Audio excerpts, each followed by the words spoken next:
Kwewiti na huainoana siatsi shanariskwa huaichukuta na wandake ndare wandar andi sha hakyawan rakrono handi. Je m'appelle Louis-Carl Picard-Sioui, Huainoanas. Je suis originaire de Wendake, comme le dit M. Vaillancourt. Je suis aussi directeur de Kwayatonk, un organisme que j'ai cofondé, qu'on a cofondé en 2015, en fait, et qui est dédié à la promotion, au développement et à la diffusion de la littérature autochtone, au Québec, mais au Canada en général aussi. Alors, ce dont je vais vous entretenir ce matin, je vous le dis tout de suite, j'ai pas de texte, je suis un très mauvais universitaire, bien que j'ai étudié, j'ai mon bac en histoire, ma maîtrise en anthropologie des idées et des religions, et DESS en développement. En quoi donc? Hey, ça fait des années, j'ai défroqué un peu pour me dédier à l'art. Parce que j'ai trouvé à l'art un moyen peut-être plus efficace de transmettre une pensée, en tout cas de la populariser auprès de la population, que nos écrits d'universitaires un peu plus obscurs, un peu plus spécialisés. Donc pour moi, l'art, ça a été un peu une porte de sortie, mais ça a été aussi un exutoire extraordinaire. Ce que je vais vous présenter ce matin, je vous le dis, je l'ai développé en fait pour le congrès 2019 à Vancouver, dont je reviens. Donc c'est une présentation d'1 heure et demie que j'ai faite en anglais à un public essentiellement anglophone qui ignore trop souvent dans leurs recherches, dans leur discours, la littérature autochtone écrite en français au Québec. Et le but premier de cette conférence-là, c'était véritablement de les sensibiliser à cette lutte-là qu'on a eue et qu'on continue d'avoir au Québec. Maintenant, il faut que je résume ça en 30 minutes, ce qui n'est pas évident. Je vais faire tout mon possible. D'ailleurs, je vais être honnête, c'est une conférence, c'était le closing keynote, qui devait durer 1 heure. J'en ai pris 1 heure et demie. Mais il y avait beaucoup de questions, par contre. Donc, c'était pour le colloque de l'ILSA, l'Indigenous Literature Studies Association. Je vais essayer de faire ça vite avec vous. Vous allez dire, on ne parle pas de représentation de la Huronie là-dedans. D'ailleurs, je déteste le terme Huronie. D'ailleurs, je déteste le terme Huron. Moi, c'est une insulte quand quelqu'un me nomme Huron. C'est un terme péjoratif et je considère qu'il n'y a pas un peuple au monde, qui accepterait de s'autodéfinir avec un nom d'une langue étrangère, d'autant plus un nom péjoratif. On sait, un Huron, c'est un malotru, un schnappant, une personne grossière. Bon. Soyons honnêtes, il y en a chez nous des personnes grossières, des schnappants, comme il y en a chez tous les peuples, mais je me plais à croire qu'il n'y en a pas plus chez nous qu'il y en a ailleurs, OK? Donc, ça fait peut-être bizarre de commencer un colloque avec cette thématique-là sur le long combat de la légitimité. J'ai changé un peu le titre, finalement, sans m'en rendre compte, là. Marqué de la reconnaissance. On pourrait rajouter légitimité des littératures autochtones au Québec, mais évidemment, je pense que si vous êtes ici, vous êtes évidemment sensibilisé à toute cette question-là de la représentation, de qui a autorité de se présenter au monde. Je pense que Georges, en introduction, c'est une merveilleuse introduction. Il posait la question et en explorant un peu le programme du colloque, on se rend compte que vous posez ces questions-là qui sont extrêmement importantes. Je ne veux pas parler trop longtemps de ça, vous allez le faire. Mais on le sait qu'au niveau de la littérature, ça a été problématique depuis les premiers écrits sur les Autochtones, que ce soit en Amérique du Nord ou en Europe. En jasant tout à l'heure, avec Luc, je disais, on parle du Huron, je peux vous le dire, ça m'énerve, mais ce qui m'énerve aussi, c'est tout ce mythe du dernier des Hurons, qui a été fomenté, créé par Plamondon et Garneau au 19e siècle. Et là, on viendra à la question de l'appropriation culturelle, à savoir pourquoi ils ont pris l'image. C'est parce qu'ils avaient peur. Ils ne parlaient pas de nous du tout. Ils ne parlaient pas des Wendat, on le sait. Bon, aujourd'hui, ils parlaient des Canadiens français suite à la défaite des Patriotes. Mais ce type d'appropriation de l'image-là a des conséquences néfastes pour les gens, pour ces peuples-là. Et encore aujourd'hui, on se promène, on voyage en tant que Wendat, on me dit « vous existez encore? » Pourtant, le dernier des Hurons était documenté au 19e siècle. Donc, on vit encore. Il y a des conséquences réelles, politiques, sociales, culturelles de cette appropriation culturelle-là.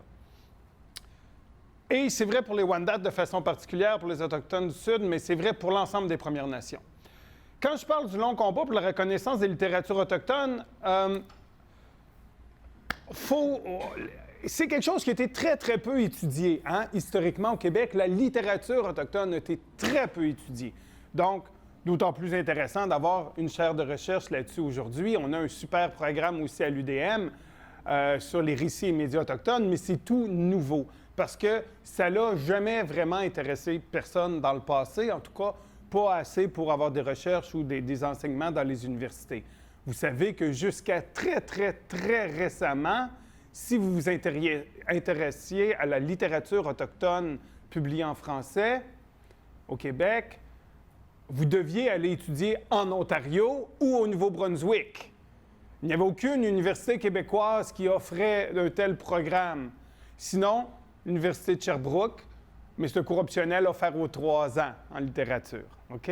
Donc, c'est extrêmement nouveau. La première qui s'est posé la question, c'était Mme Boudreau. Vous avez peut-être entendu parler, qui est décédée très récemment en 2017. Mme Boudreau, en 1993, a publié ce livre-là, Histoire de la littérature amérindienne au Québec, qui se posait justement la question, où sont les écrits?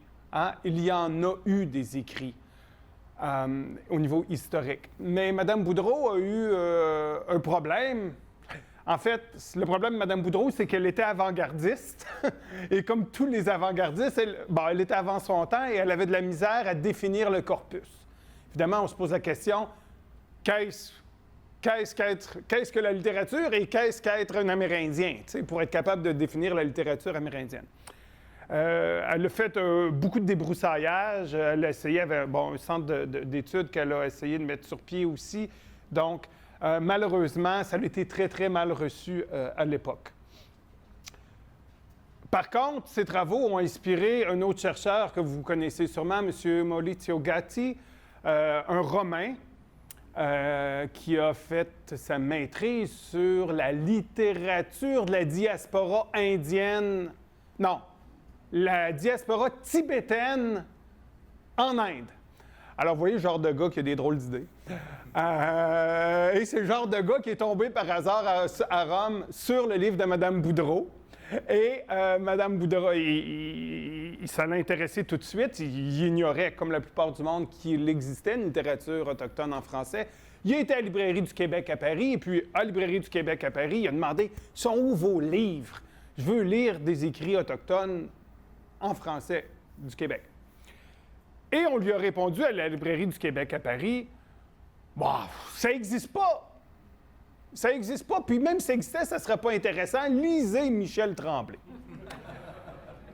Et Mauricio, étant l'homme intelligent et un peu défiant qu'il était, il s'est dit, « Ouais, il y a anguille sous roche. » Alors, il a fait son pack-sac, il est déménagé au Canada, il a passé quand même presque 20 ans chez nous pour se dédier à la littérature autochtone. Il a publié ces 2 ouvrages-là.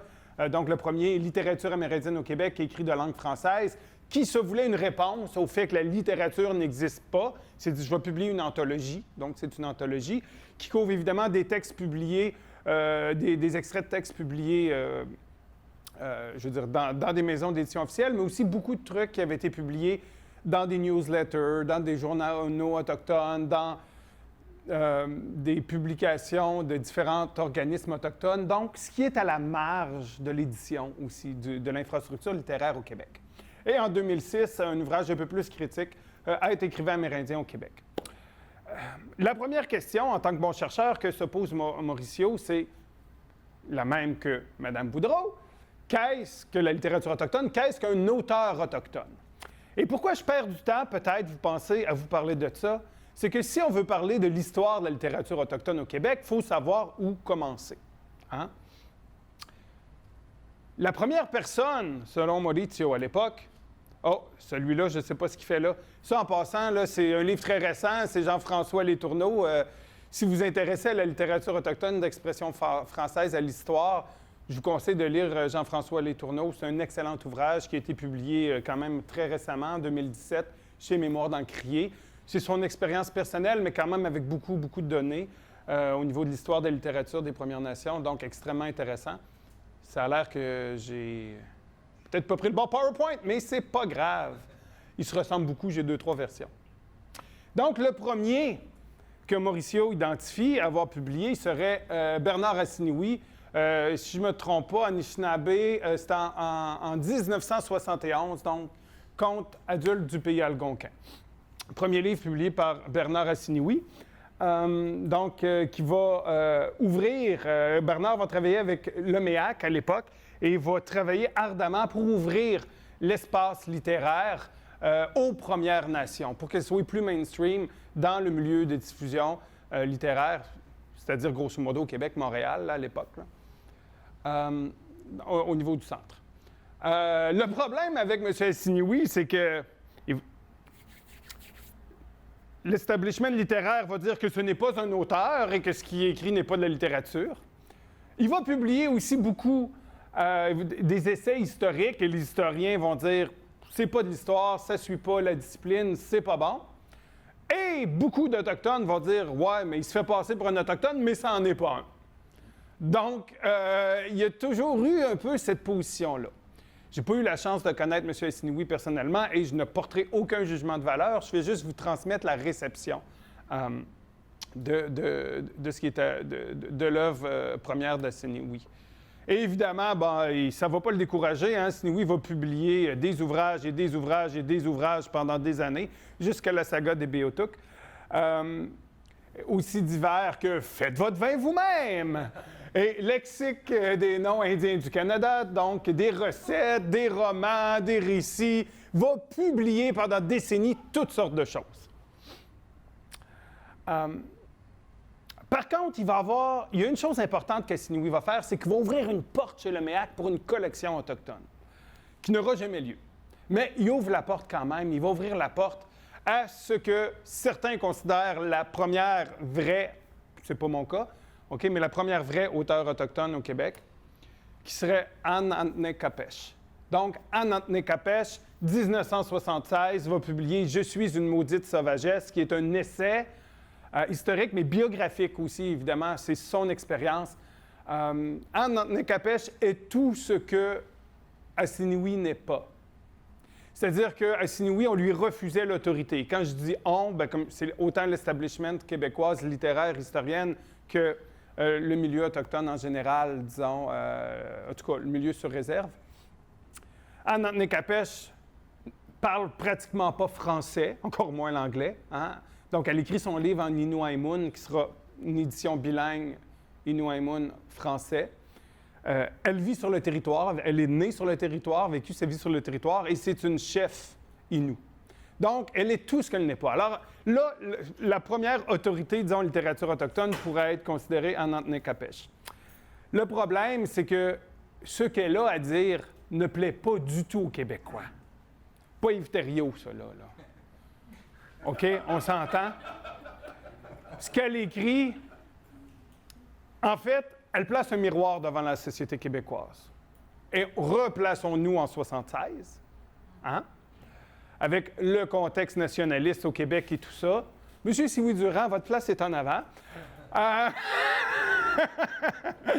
Donc, replaçons-nous dans le contexte. Qu'est-ce qu'elle fait? Elle met un miroir, elle dit « Regarde ce que le Québec... » Je vous résume ça. Le Québec est une société coloniale. Ce sont des squatteurs qui volent nos enfants, les influencent négativement à tous les niveaux. Tu as une belle casquette, M. Sioui-Durand. Ça vous fait bien ce matin? C'est nouveau, ça? Donc, je résume un peu. Et donc, elle parle de l'ensemble des intervenants coloniaux du territoire, que ce soit le BAS, la réserve, évidemment l'école, la police. Les violences policières dans le Nord, on en entend parler depuis quelques années avec, évidemment, dans le cas des femmes autochtones assassinées ou disparues, mais déjà en 1976, c'est un problème qu'elle met de l'avant. Alors, la réaction de l'establishment et du public québécois est sans équivoque. On ferme la porte complètement aux publications autochtones, du moins dans le centre de Montréal. Il y aura vraiment un backlash qui va faire qu'on va entendre des décennies avant que le public québécois soit intéressé à ce que les Autochtones ont à dire, mais que les maisons d'édition soient intéressées à le publier aussi, ce sont des business, ne l'oublions pas, ça prend un public pour publier un livre. Elle va quand même publier après Quand tu fais de mon pays en 79, là, avoir le temps d'en publier 2 avant qu'on ferme les portes. Ça va prendre des décennies avant que le centre, l'establishment de Montréal, soit intéressé à republier des œuvres autochtones. Entre-temps, je fais quand même un aparté. En 85, quelque chose d'extrêmement important, la Fondation Dondinoc par Yves Sioui-Durand, Catherine Jonca et M. Blondin? Blondin. M. Blondin. Première compagnie première compagnie théâtrale professionnelle autochtone au Québec qui va avoir un rôle central. Je ne veux pas en parler trop. Dans l'autre conférence, j'avais plus de temps. Je parlais beaucoup de théâtre, mais je vais sauter ça avec vous, OK? Ça ne veut pas dire qu'il n'y aura pas des gens qui vont continuer à écrire et à publier. Ce qu'on se rend compte, c'est que les écrits autochtones vont être publiés par la suite, dans les années 80-90, plus en périphérie qu'au centre. Donc, ce sont souvent des petites maisons d'édition en région, que ce soit à Saguenay, que ce soit en Abitibi, que ce soit même à Mestawiyats, qui vont publier et finalement à Québec, qui vont publier de la littérature autochtone parce que le Centre culturel Zone de Montréal se ferme complètement à cette éventualité-là. De toute façon, ils pensent qu'ils n'en ont pas de besoin, parce qu'il y a un paquet de Québécois qui écrivent sur les Autochtones, alors ils n'ont pas vraiment besoin d'entendre la parole autochtone. C'est prédigéré par d'autres et on préfère le mythe que la réalité. N'empêche, dans les années 80-90, il y aura ce qu'on appelle la première vague de poètes autochtones, qui va être extrêmement importante. Donc, la première autochtone à avoir publié un recueil de poésie en français au Canada, Mme Éléonore Sioui, soit dit en passant, la mère de M. Georges Sioui, en 1985 avec Andata, aujourd'hui on dirait Hyandata, et il y a 400 ans, on aurait dit Ganada, c'est-à-dire Canada. Hein? Ensuite, Charles Coucou, en 88, qui va publier Broderie sur mocassin. Je le sais de mémoire, c'est à Chicoutimi que c'est publié.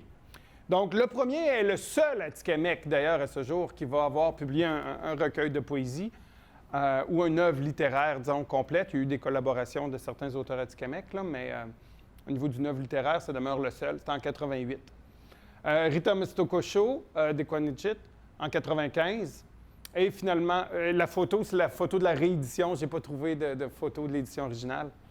Et finalement, en 97, Le Pas de l'Indien au Loup de Gouttière à Québec de Jean Sioui. Encore une fois, ce n'est pas la photo de l'édition originale. Malheureusement, je ne l'ai pas trouvée.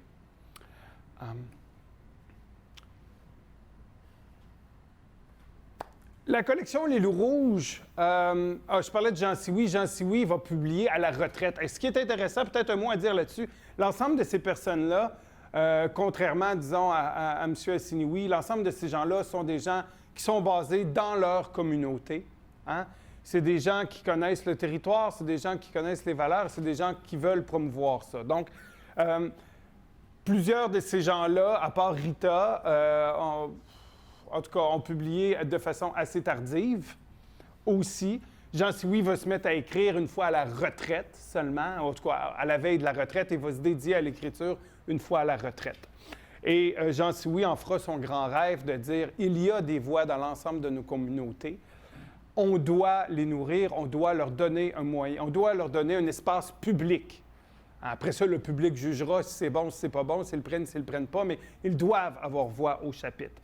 Et Jean travaillera à différentes initiatives, entre autres en commençant par la littérature jeunesse au Loup de Gouttière, une petite maison d'édition de Québec qui n'existe plus, qui a été mangée par Michel Brûlé et qui est devenue Cornac aujourd'hui, qui fonctionne toujours, mais bon, cette collection-là ne fonctionne plus. De mémoire, parce que je n'ai pas mes notes, mais à l'entour de 2004, ça commence. OK? Donc, on est au début du 21e siècle. Jean Sioui va diriger cette collection-là et plusieurs auteurs vont publier pour la première fois des ouvrages là, dont moi-même. Il y a Moins d'arrêt, La forêt des têtes coupées, Christine Sioui, Wawanoloat aussi. Sylvain Rivard, son premier livre jeunesse aussi va être publié au Loup Rouge, à l'époque de Cornac, par contre, pas du Loup de Gouttière. Donc, ça va être une collection extrêmement importante parce que c'est une des premières collections autochtones, écrites par des Autochtones, dont on va parler à la télévision. Hein? Même, je me rappelle à l'époque, on a fait un lancement en 2005 à la Grande Bibliothèque de Montréal. RDI était là, ça avait été couvert aux nouvelles. Tu sais, le fait que, hey, il y a des Autochtones qui savent écrire. C'est weird. Où c'est que notre monde s'en va? Je vais faire un encore. Il y a une chose importante qu'on doit comprendre. Et souvent, on entend dire, parce que, bon, autant du côté francophone qu'anglophone, on se promène au pays, on entend dire, pourquoi il n'y a pas d'écrit autochtone avant? C'est pas parce que les gens ne savent pas écrire. Tu sais, les premières théories, c'est toujours, ouais, les Indiens sont de tradition orale, pour ça qu'ils ne publiaient pas. Ou bien, c'est les pensionnats, ils ont peur des crayons depuis qu'ils sont sortis de là. Mise en contexte. Vous êtes présentement à Wendake, anciennement appelé Roreke, hein, d'après la mission de Lorette, là où il y a Lorette. Vous savez que chez nous, on avait une école primaire en 1792, bien avant qu'il y ait des écoles de rang au Québec. Je veux dire, des vraies écoles, là. Pas apprendre à planter des choux et à plier du linge, là. Des écoles, tu apprends le français, l'anglais, les mathématiques, l'école libérale. Donc, bien avant qu'il y ait une école au niveau québécois. Pourquoi? Bien, écoutez, on fait une histoire courte, là. Il y a quelques petits... des membres de nos nations du Sud qui étaient choisis et envoyés au Dartmouth College aux États-Unis. Il y avait un programme spécial pour les Autochtones. Le but, c'était de nous assimiler. OK, on s'entend, là, c'est l'ancêtre des pensionnats, mais il y a des gens de Wendake, d'Odanak, de Ganawage qui ont été là. Beaucoup ont lâché, n'ont pas été capables, sont retournés dans leur communauté, mais certains ont terminé. Dont Louis-Vincent Sawatanan, qui était un gars extrêmement instruit, un homme qui était un polyglotte, hein, il parlait Wendat, Mohawk, Abénaki, français, anglais, déjà en partant. Un être humain standard sur la planète Terre, si vous faites la moyenne, là, de toute façon. Et lui, après avoir fini, il enseignait pas à Montréal. Il était enseignant à Tyendinaga, en Ontario. Il a traduit une partie de la Bible en Mohawk. Il a contribué à traduire la Bible en Mohawk. Donc, en théorie, il l'a écrit, du moins, il l'a traduit. Puis là, je vous parle du 18e siècle.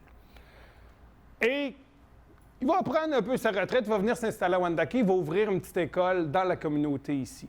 À noter que c'est un homme protestant, hein, qui vient enseigner dans une communauté supposément exclusivement catholique. Mais que tout le monde s'en fout. C'est un Wendat qui enseigne à des Wendats. Et d'ailleurs, pas juste à des Wendats, parce qu'il y a des gens de différentes Premières Nations qui vont venir ici, puis vont envoyer leurs enfants aussi à cette petite école-là.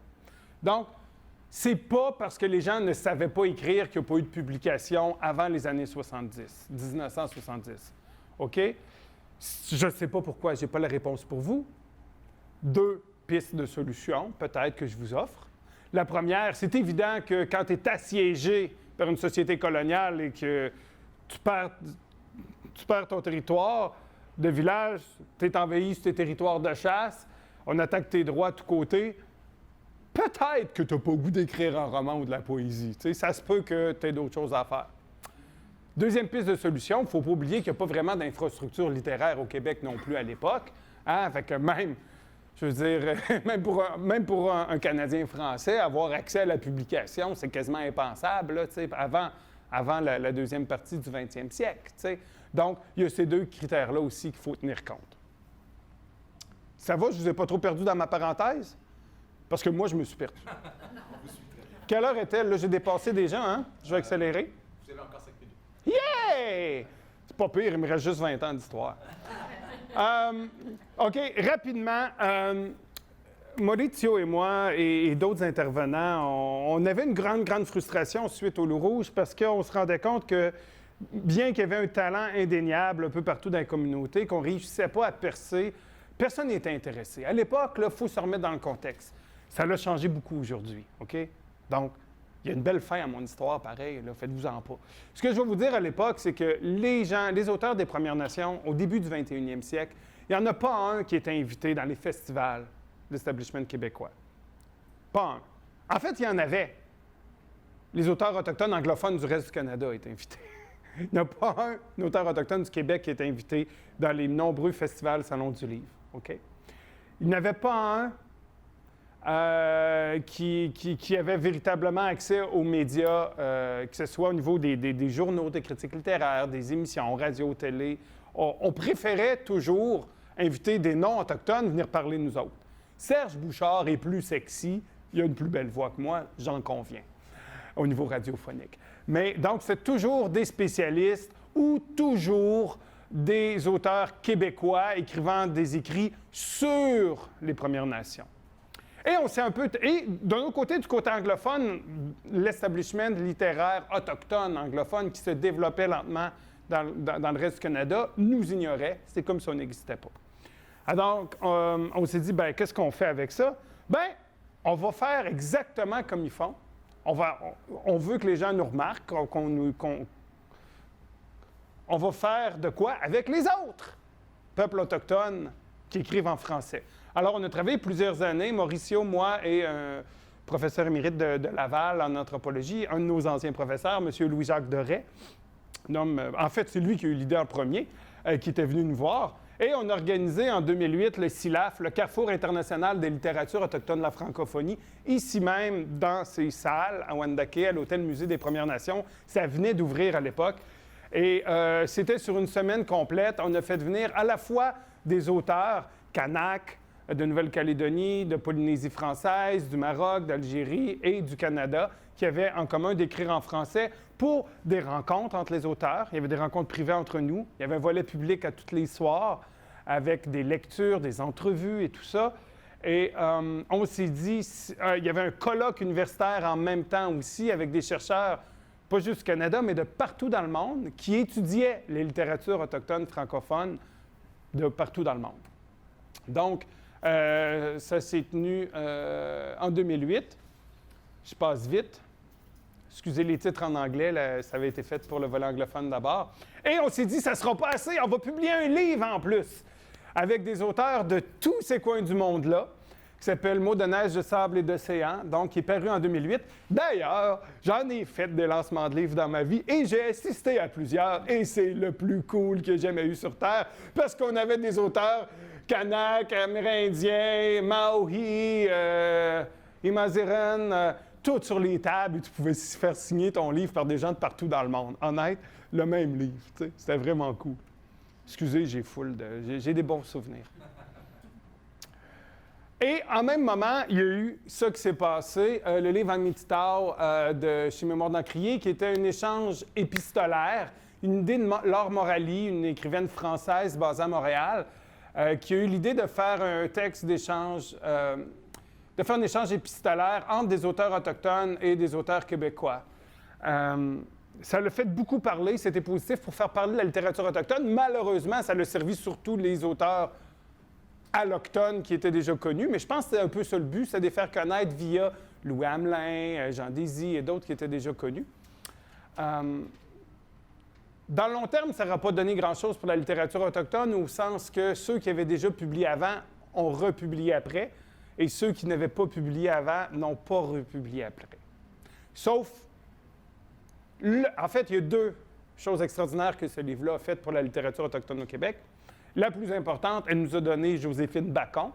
On l'oublie, mais elle n'avait jamais publié de poésie avant ce livre-là. Elle était connue comme documentariste, comme chercheuse émérite et porteuse de tradition Innu, mythologie et tout ça.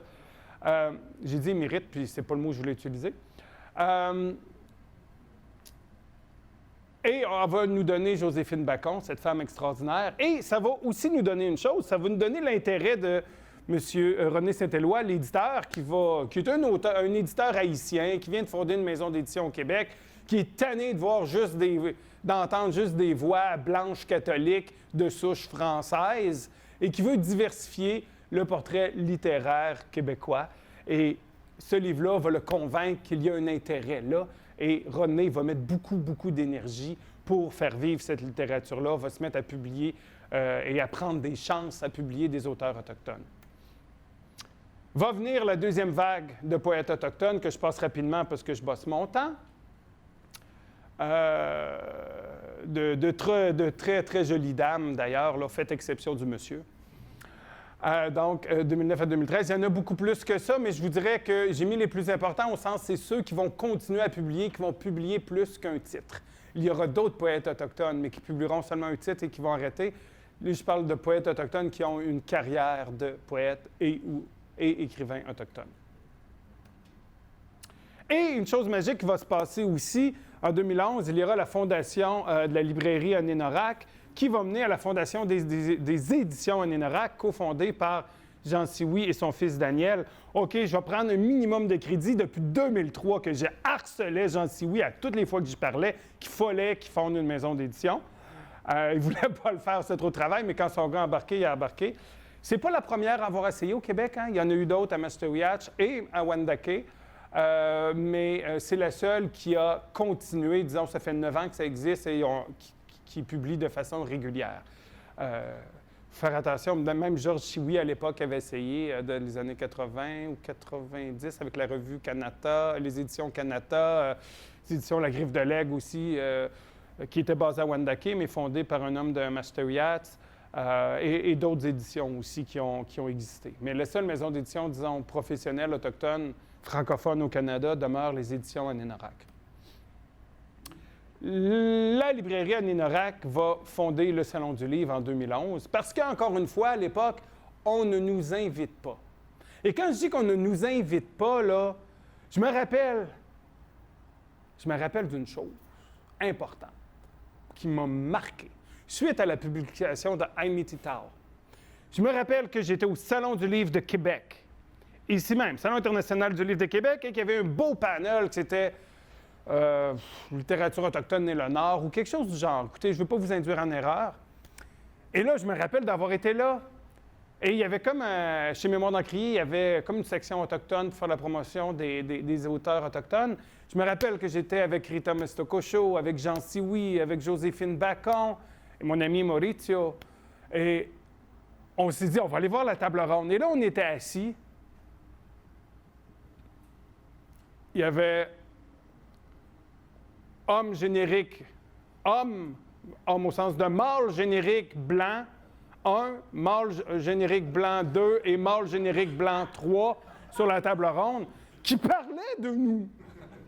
Alors là, qu'on était debout, moi, j'étais avec Rita, Jean, Joséphine, on se regarde, j'ai dit, écoute, y a-t-il juste moi qui trouve qu'il y a un maudit problème ici? Il y a de quoi qui marche pas? C'est pas comme si le salon était pas au courant, tu sais, on est dans le programme, tu sais, on a une place. Mais c'était systématique, tout le temps comme ça. Et là, on s'est fâchés. Ben, en fait, c'est plus Daniel. Au départ, c'est la librairie qui a fondé le Salon du Livre des Premières Nations sur une journée, la petite salle communautaire qui est ici à côté en 2011, 2012, 2013, on allait en grossissant. Et finalement, on s'est incorporé en 2015 sous le nom de Kwayatonk, littéralement « Nous écrivons » en langue Wendat, dédié au développement, à la promotion, à la diffusion, excusez le sous-titre en anglais, de la littérature autochtone. Et on s'est cherché davantage de moyens, donc c'est un OBNL dont je suis le directeur. Et depuis ce temps-là, bien, on produit de façon annuelle le Salon du Livre des Premières Nations et on développe des outils pour aller partout sur le territoire, une tournée de bingo littéraire qu'on a fait en 2018 pour faire découvrir le corpus des 40 dernières années, auquel Marie-André et Guy ont participé d'ailleurs. Ce sont mes complices de cette aventure, et trouver des nouvelles façons de faire découvrir la littérature autochtone.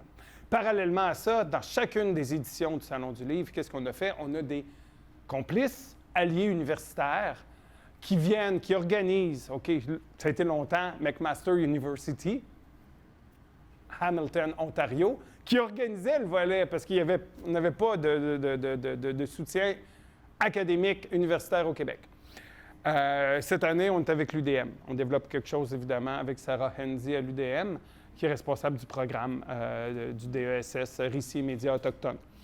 Mais pour légitimer, et de plus en plus, il y a des études littéraires, et j'insiste sur littéraire, il y en a toujours au niveau historique ou anthropologique, mais des études qui étudient les textes littéraires des Premières Nations, il y en a de plus en plus.